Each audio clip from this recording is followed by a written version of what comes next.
nakitang na isang isda. Noong unang panahon, sa kaharian ng Vivalgarusha ay may prinsesang nagangalang Anastasia. Si Anastasia ay may marilag at busilak na puso. Kaya naman, madaming prinsipe ang nahuhulog sa kanya. Si Anastasia ang nag-iisang anak ni Haring Isaac at Reyna Annabella. Avyonilisica. Dito nag-aaral ang mga prinsesa at prinsipe na nagmula sa iba't ibang kaharian. Ngayon ay aaralin natin kung paano hawakan. May biglang pumasok na. Oh, ikaw ba ang prinsesa sa kaharian ng Kaldos? Opo, ako nga po. Oh, ipinapakilala ko nga pala sa inyo ang bago ninyong kasama, ang prinsesa ng Kaldos, Prinsesa Halaya. Prinsesa Halaya? Mas okay siguro kung baboy na lang naging kasama natin. Sigurado ba kayong prinsesa yan? Ha ha ha ha ha, mukhang ginisang hipon. Tsaka. Si Halaya ay may magulong buhok, malaking muka, hindi katangusan ng ilong at may mga bilog sa mukha. Tumabi ka kay Prinsesa Dahlia. Yuck! Nakita ni Anastasia ang pandidiri ni Dahlia nang tumabi ito sa kanya. Nakiusap si Anastasia sa maestra na sa kanya na lang tumabi si Halaya. Pumayag naman ang maestra. Sunod na araw ay lagi na silang nag-uusap. Kung minsan ay pinupuntahan nila ang kanilang sari-sariling kaharian. Diana, tignan mo si Halaya. Mukhang aswang, hindi prinsesa. Kaya nga, paano kaya siya naging prinsesa kung ganun ang kanyang itsura? Narinig ito ni Prinsesa Anastasia.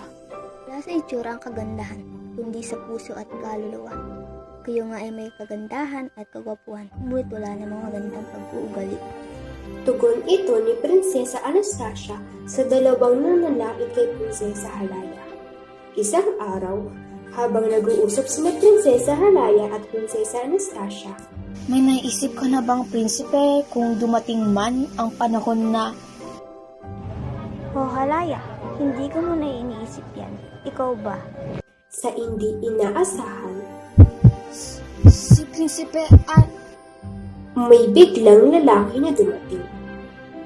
Prinsesa Anastasia, naiwan mo ito. Ako si Prinsipe Adam. Sasabihin na sana ni Halaya na ang lalaking iyon ang kanyang gusto. Ngunit, isang araw, inakita niya sina Prinsipe Adam at Prinsesa Anastasia na tumatawa habang nag-uusap. Nakaramdam si Halaya ng matinding selos at inis. Hindi kasi alam ni Anastasia kung gaano kagusto ni Halaya ang prinsipe. Simula bata pa ay magkaibigan na sila Adam at Halaya at siya lang ang prinsipe na laging kumakausap sa kanya.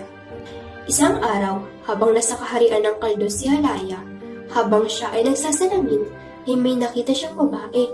Nagpakilala ang babae.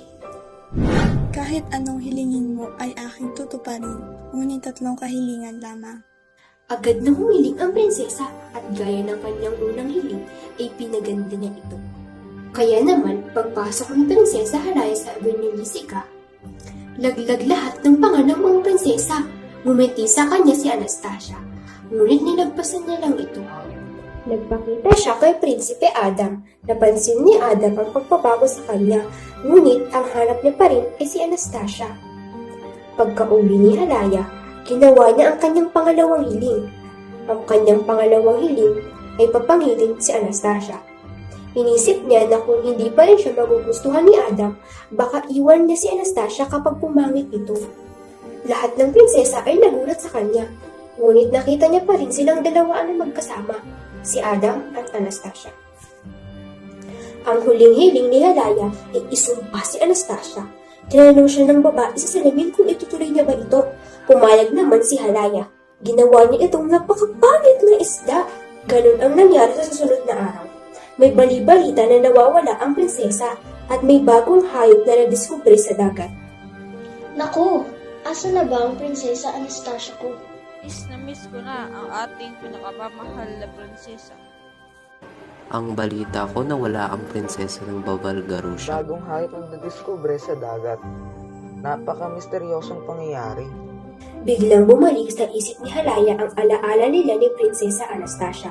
Noon ipinagtanggol siya ni Anastasia sa mga nang-iinsulto sa kanya at kung paano sila unang nagkakilala. Tumulo ang kanyang mga luha sa kanyang mga mata. Agad bumalik sa salamin kung saan niya nakita ang misteryong babae. Pwede mo bang ibalik ang aking kaibigan? Nagmamakaawang pinakausapan ni Halaya ang babae sa salamin. Ngunit kahit anong gawin niya ay hindi na muling nagpakita pa ang babae sa salamin. Napagtanto ni Prinsesa Halaya na huli na ang lahat.